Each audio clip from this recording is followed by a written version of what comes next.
damai bagiku.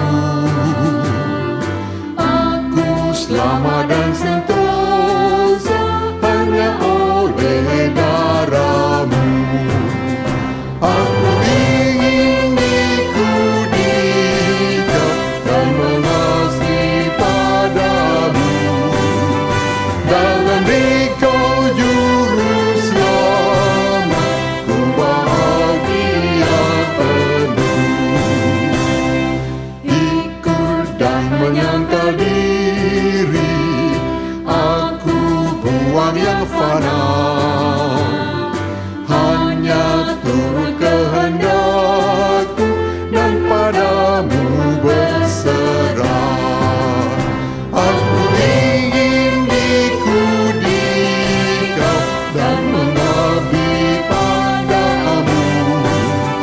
Dalam Dikau juru selamat, ku bahagia penuh.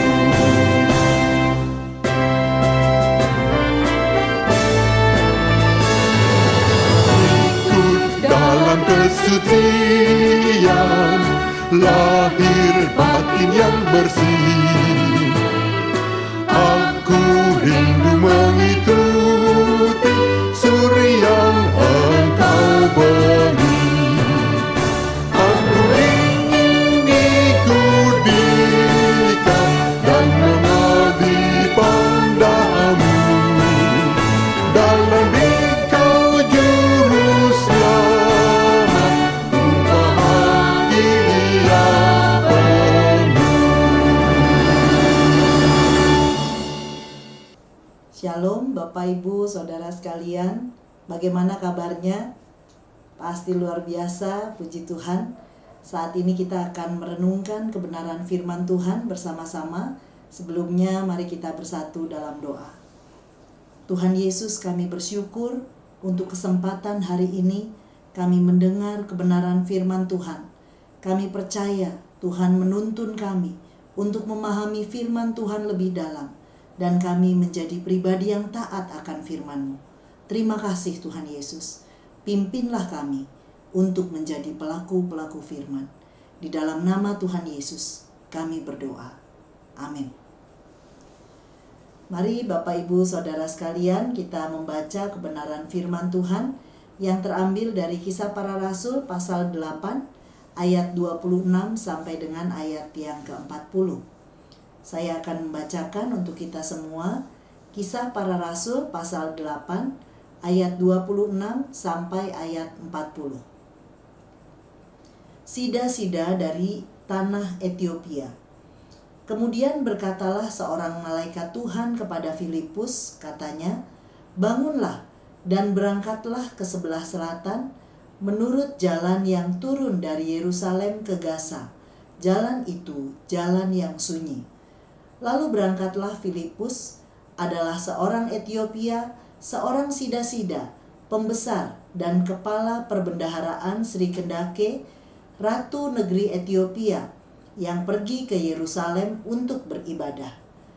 Sekarang orang itu sedang dalam perjalanan pulang dan duduk dalam keretanya sambil membaca kitab Nabi Yesaya.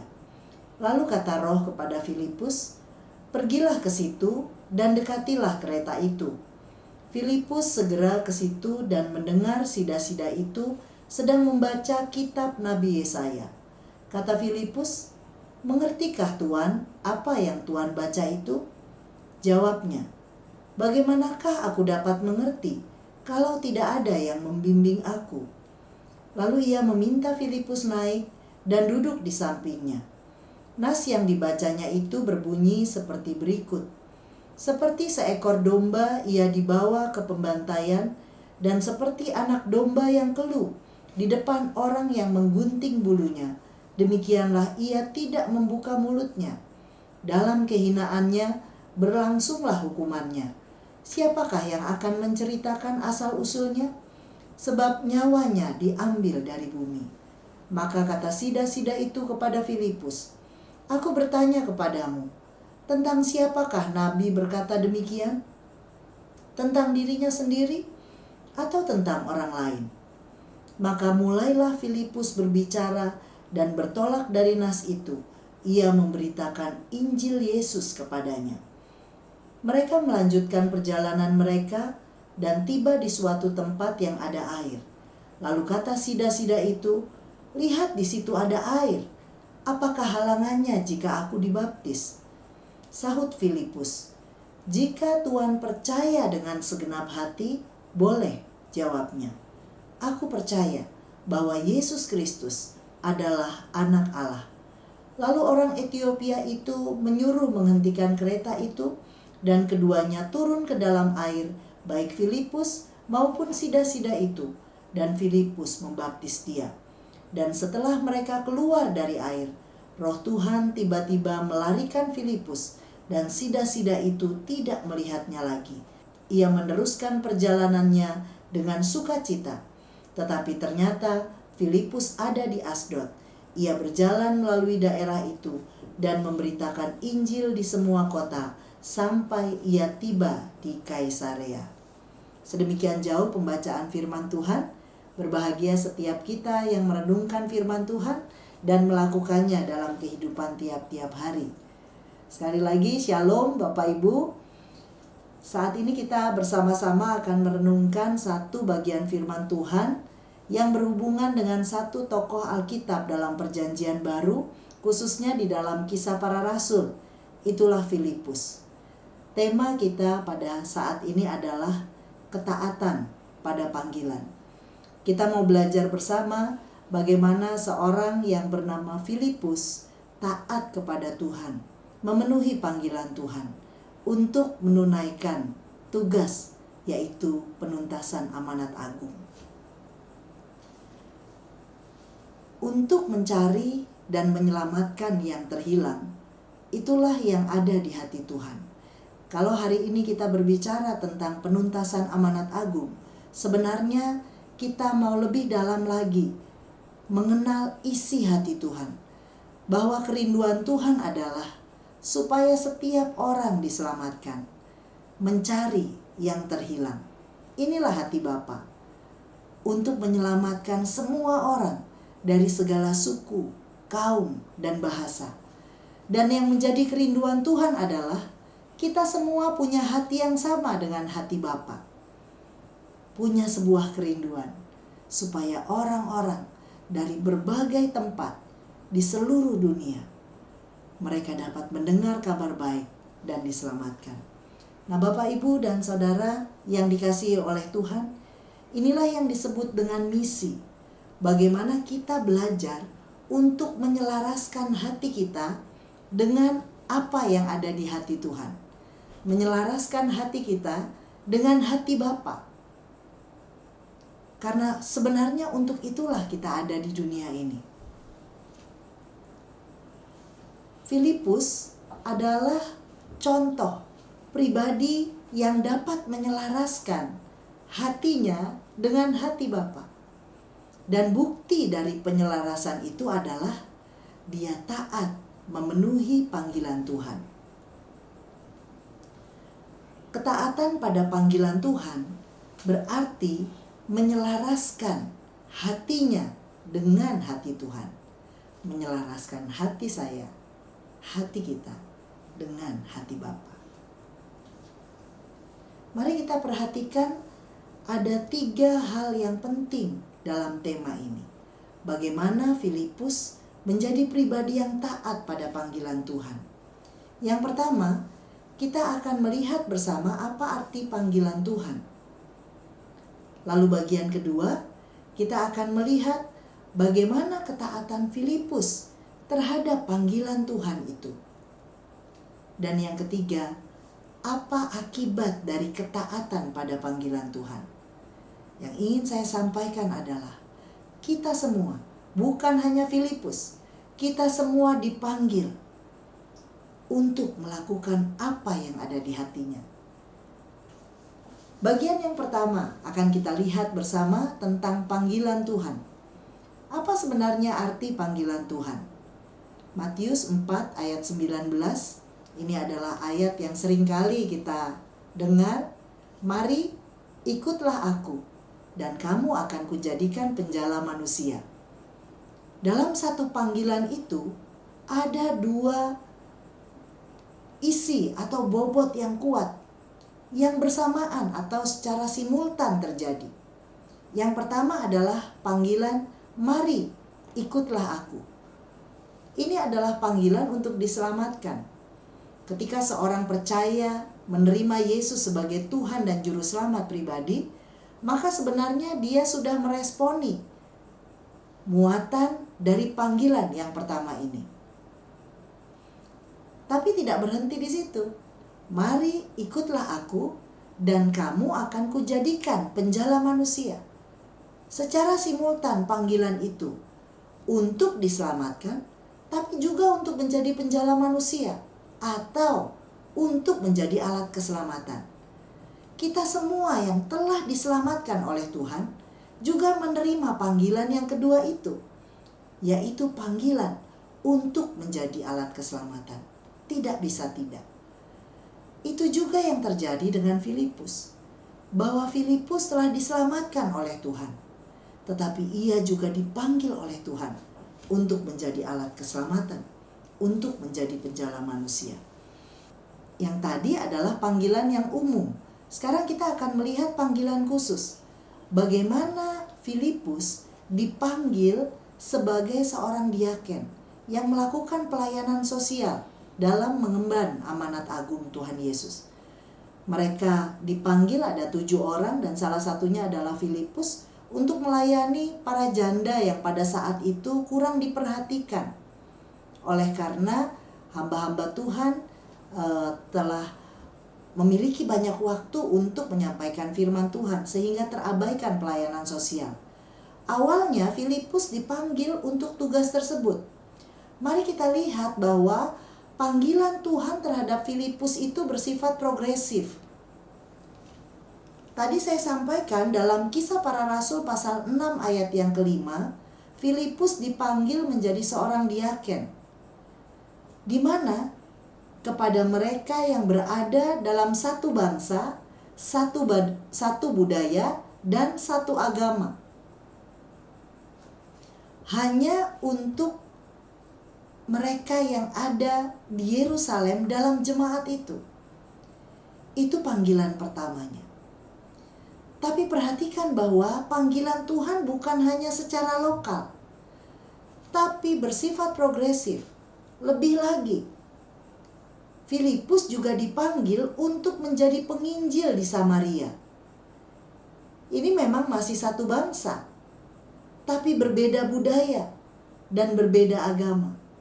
Dan bagaimana Filipus di Samaria, kalau kita bisa lihat dalam Kisah Para Rasul pasal yang ke-8, perikop sebelumnya ya, ayat yang ke-4 dan seterusnya, Filipus melakukan pelayanannya secara maksimal. Ia menyampaikan firman Tuhan. Kebangunan rohani terjadi di Samaria.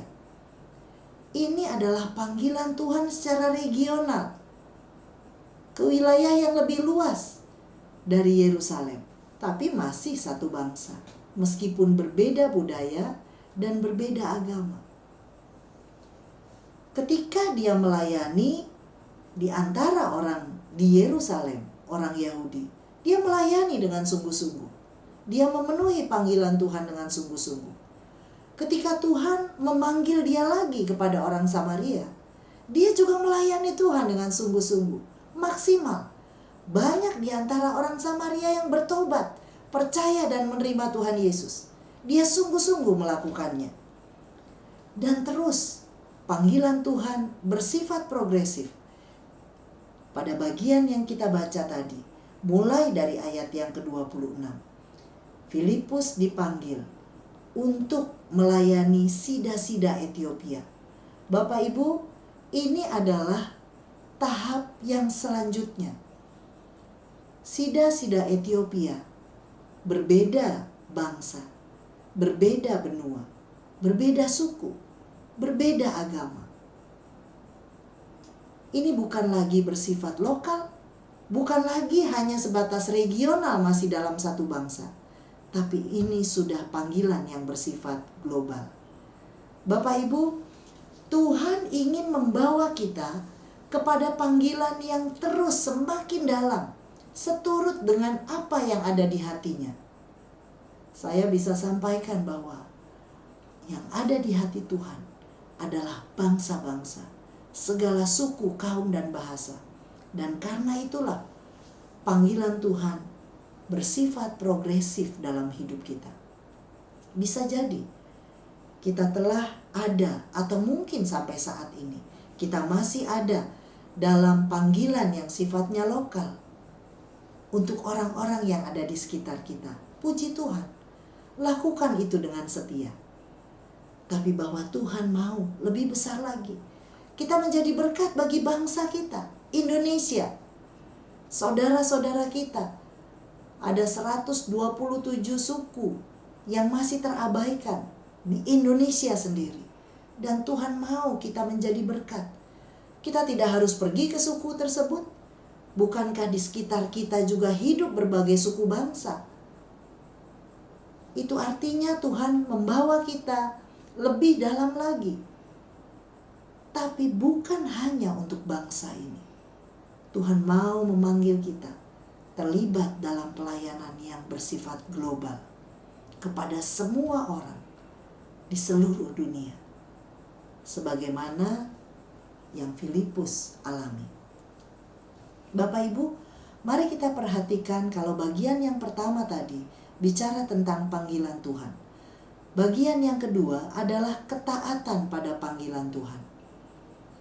Kalau kita bicara tentang taat, ini memang kata yang mudah untuk diucapkan.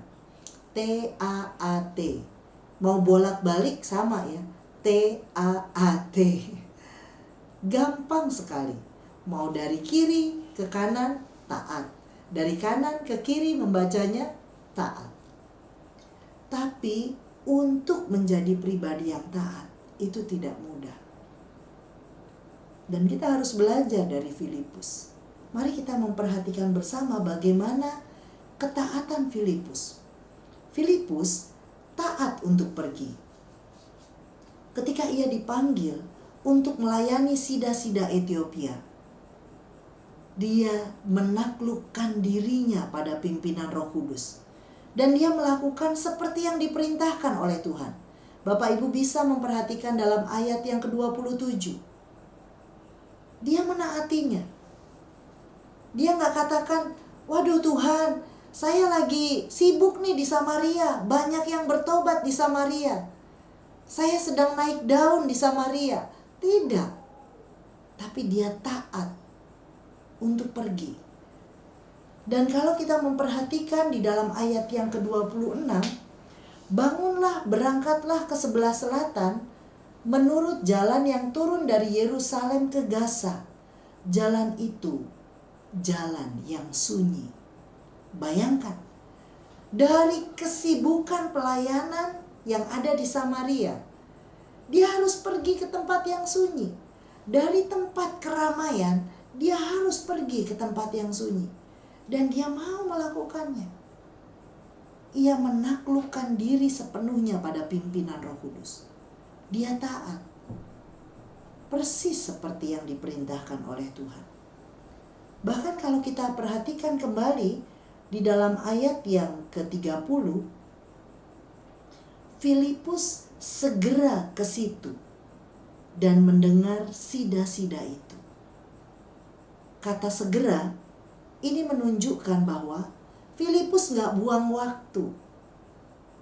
Dia langsung segera melakukannya. Dia tahu bahwa waktu itu sangat singkat dan terbatas. Dia tahu bahwa dia tidak boleh menunda-nunda kesempatan untuk menyampaikan kabar baik kepada seseorang. Kepada siapa Filipus dipanggil oleh Tuhan untuk memberitakan kabar baik? Dalam ayat yang ke-27 jelas sekali di sana. Kepada seorang Ethiopia, seorang sida-sida, pembesar dan kepala perbendaharaan Sri Kandake, Ratu Negeri Ethiopia. Dia orang Ethiopia. Dia adalah seorang yang menjadi pengatur di istana Ratu Negeri Ethiopia atau Sri Kandake. Dan dia seorang yang beribadah. Dia bukan orang Yahudi, dia orang Ethiopia. Tapi dia adalah penyembah Allah Yahweh. Tapi dia belum mengenal siapa Yesus Kristus. Dia beribadah sama seperti orang Yahudi, meskipun dia bukan orang Yahudi. Tapi sekali lagi, Tuhan mau supaya ia bisa mengenal siapa Yesus Kristus. Dan Tuhan memakai Filipus. Dalam bagian ini, yang kita lihat adalah Filipus tidak menunda waktu untuk menyampaikan kabar baik kepada sida-sida Ethiopia itu. Dia segera melakukannya. Mari kita perhatikan bahwa ketaatannya adalah ketaatan untuk memberitakan Injil. Ia punya keberanian untuk memulai percakapan Injil. Pada ayat yang ke-30, dia bertanya kepada sida-sida Ethiopia itu, "Mengertikah Tuhan apa yang Tuhan baca?" Jadi ia datang dan dia mendengar bahwa sida-sida Ethiopia sedang membaca bagian dari kitab Yesaya. Lalu ia bertanya, dia yang berinisiatif, "Mengertikah Tuhan apa yang Tuhan baca?" Lalu apa yang dijawab oleh sida-sida Ethiopia itu? Ia menjawab, "Bagaimana saya dapat mengerti kalau tidak ada yang membimbing saya?" Dan jika kita memperhatikan percakapan di antara mereka, betapa berhikmatnya Filipus menyampaikan inti Injil tentang Yesus Kristus kepada sida-sida Ethiopia itu. Ia menyampaikannya. Bapak Ibu, kita bisa memperhatikan di dalam ayat yang ke-31. Ketika sida-sida Ethiopia itu meminta Filipus untuk membimbingnya. Filipus diminta untuk naik dan duduk di sampingnya. Dan Filipus mempergunakan kesempatan itu untuk menjelaskan siapa Yesus Kristus. Ayat yang ke-34, terjadi perbincangan antara sida-sida Ethiopia dengan Filipus. Dan bertolak dari pembicaraan itu, Filipus memberitakan Injil Yesus kepadanya. Ayat 35. Selalu saja jika ada kerinduan dalam hati kita untuk menyampaikan berita Injil kepada seseorang, maka akan ada jembatan yang terbangun melalui komunikasi kita. Maka sebenarnya seharusnya kita berinisiatif saja memulai pembicaraan itu.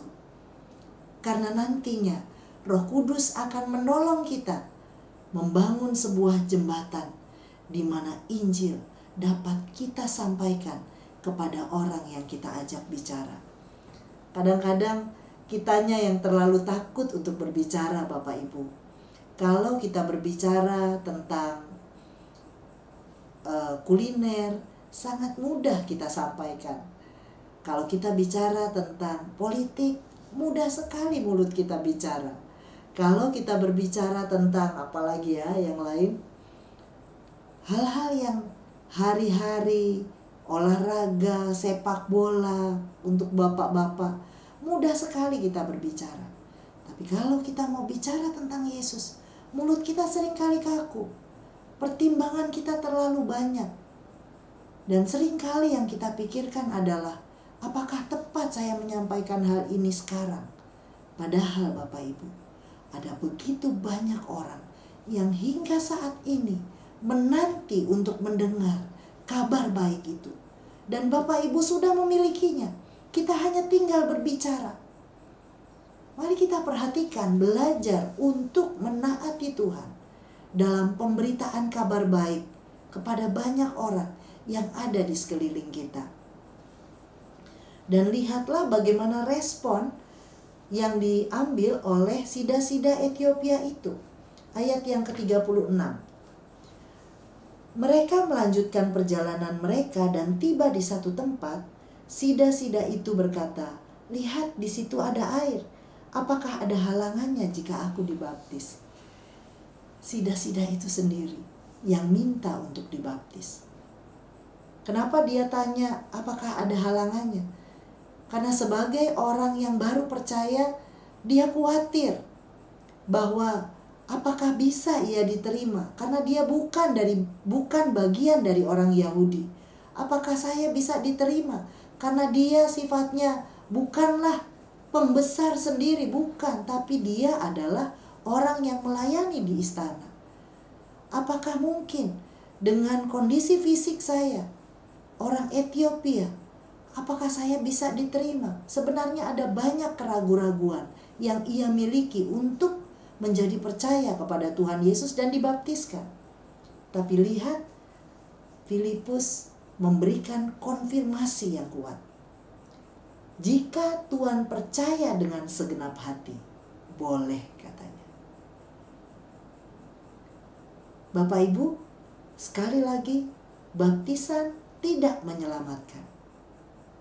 Yang menyelamatkan adalah iman. Filipus mempertegas hal ini. Benar bahwa seorang harus dibaptiskan, tapi bahwa baptisan adalah tanda bahwa dia adalah orang percaya. Tapi baptisan sendiri tidak menyelamatkan. Karena itu harus dipastikan bahwa seorang telah percaya dan menerima Yesus sebagai Tuhan dan Juru Selamat. Jika Tuhan percaya dengan segenap hati. Dan apa yang disampaikan oleh sida-sida Ethiopia? Dia katakan, aku percaya bahwa Yesus Kristus adalah anak Allah. Pemahaman yang benar terhadap siapa Yesus. Melalui perbincangan yang singkat, tapi Roh Kudus bekerja. Akhirnya dia menjadi percaya. Bapak Ibu yang dikasihi oleh Tuhan Yesus, mari kita bersama belajar dari Filipus untuk taat kepada Tuhan. Kata segera artinya tidak menunda waktu. Tuhan selalu berbicara kepada kita, mempertemukan kita dengan orang-orang yang sebenarnya telah disiapkan oleh Tuhan. Tuhan hanya ingin kepekaan kita untuk menaati Dia, menyampaikan kabar baik.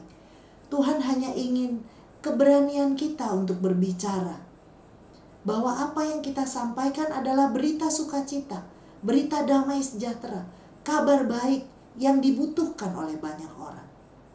Dan selanjutnya, Roh Kudus yang bekerja membangun jembatan sehingga Injil itu dapat disampaikan kepada banyak orang. Saudara yang dikasihi oleh Tuhan Yesus Kristus, kita percaya bahwa kita ini hanyalah alat. Apakah seorang menerima Yesus atau tidak, itu adalah bagian dari Roh Kudus yang membawa seorang pada pertobatan. Kita hanya alat sebagai pemberita kabar baik bagi banyak orang. Bagian yang ketiga yang terakhir kita bisa lihat di sini. Apa akibat dari ketaatan Filipus pada panggilan Tuhan? Kalau kita perhatikan Lukas pasal 15 ayat yang ke-10. Aku berkata kepadamu, demikian juga akan ada sukacita pada malaikat-malaikat Allah karena satu orang berdosa yang bertobat. Akibat dari ketaatan Filipus untuk memenuhi panggilan Tuhan, sida-sida Ethiopia percaya dan menerima Yesus sebagai Tuhan dan Juru Selamat. Akibatnya, sorga bertepik sorak, bersukacita oleh karena satu orang yang bertobat.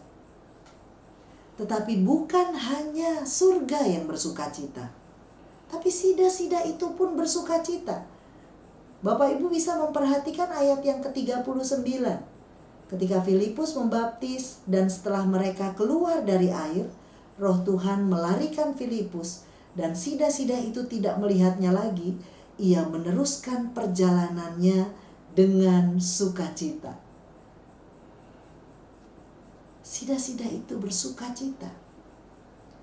Bapak Ibu, kalau kita perhatikan bagian ini, tidak ada sukacita yang sejati di luar Yesus Kristus.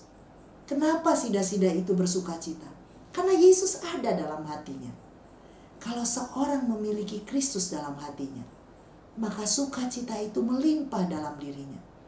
Maka ketika kita bertemu dengan banyak orang yang mungkin mengalami kepedihan, yang mungkin saat ini tidak tenang hidupnya, mengalami kebingungan, mengalami jalan buntu, mengalami keputusasaan, tidak ada jawaban yang lain. Orang itu membutuhkan Yesus Kristus. Karena hanya Yesus yang memberikan sukacita yang sejati. Dan bukan hanya itu Bapak Ibu. Bagaimana dengan Filipus? Alkitab katakan Filipus dilarikan oleh Roh Kudus ke tempat yang lain.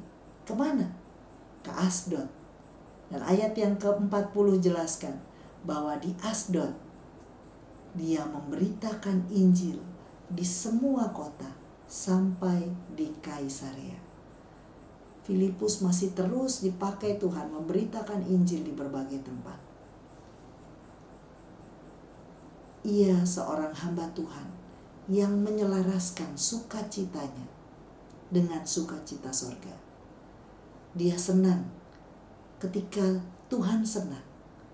Dia berbahagia ketika Tuhan berbahagia. Apa yang membuat Tuhan senang, Tuhan berbahagia? Ketika ada jiwa yang dipersembahkan kepada Tuhan untuk percaya dan menerima Yesus sebagai Tuhan dan Juru Selamat. Di dalam kisah tentang anak yang hilang, Bapa itu berkata, kita patut bersukacita dan bergembira karena adikmu telah mati dan menjadi hidup kembali. Ia telah hilang dan didapat kembali. Itulah sukacita Bapa. Kisah tentang anak yang hilang, Bapak Ibu ingat bagaimana bapaknya bersukacita ketika anak yang telah hilang itu datang kepadanya. Dan ia menasihati anak sulungnya. Kita patut bersukacita untuk hal itu. Filipus bersukacita. Bapa melihat anak itu datang kembali pun bersukacita. Adakah Bapak Ibu Saudara pun bersukacita ketika kabar baik dapat disampaikan kepada teman-teman, kepada saudara-saudara dari setiap suku, kaum, dan bahasa di seluruh dunia. Penginjilan dunia tidak menunggu kesiapan Allah. Karena itulah inisiatifnya. Karena itulah yang menjadi kerinduannya. Tapi ia menunggu ketaatan kita sebagai Kristen sejati. Biarlah firman Tuhan ini menolong memberkati kita semua menjadi seperti Filipus, menangkap hati Tuhan untuk penyelamatan jiwa, taat melakukannya, dan bersukacita seperti sukacita Bapa di sorga. Mari kita bersatu dalam doa. Ya Tuhan, terima kasih untuk kesempatan hari ini, di mana kami mendengar kisah tentang Filipus. Tuhan Yesus, berikanlah kepada kami ketaatan kepadamu. Pertama-tama, biarlah ada kepekaan secara rohani ketika kami bertemu dengan teman-teman, saudara-saudara, keluarga kami, ataupun bahkan semua orang yang ada di berbagai tempat di seluruh dunia. Berikan kepada kami hati yang rindu agar mereka bisa mendengar kabar baik dan diselamatkan. Berikan kepada kami keberanian untuk berbicara tentang Tuhan Yesus, menyampaikan kabar baik itu kepada banyak orang. Dan kami percaya bahwa Roh Kudus bekerja, membangun jembatan, sehingga Injil-Mu dapat diberitakan. Dan ada lagi orang yang percaya dan menerima Engkau sebagai Tuhan dan Juru Selamat. Tuhan, kobarkan semangat kami untuk bermisi bagi kerajaan Allah. Biarlah sukacita Tuhan juga menjadi sukacita kami. Terima kasih Tuhan, meteraikan firman Tuhan ini dalam hati kami. Dalam nama Tuhan Yesus. Amin.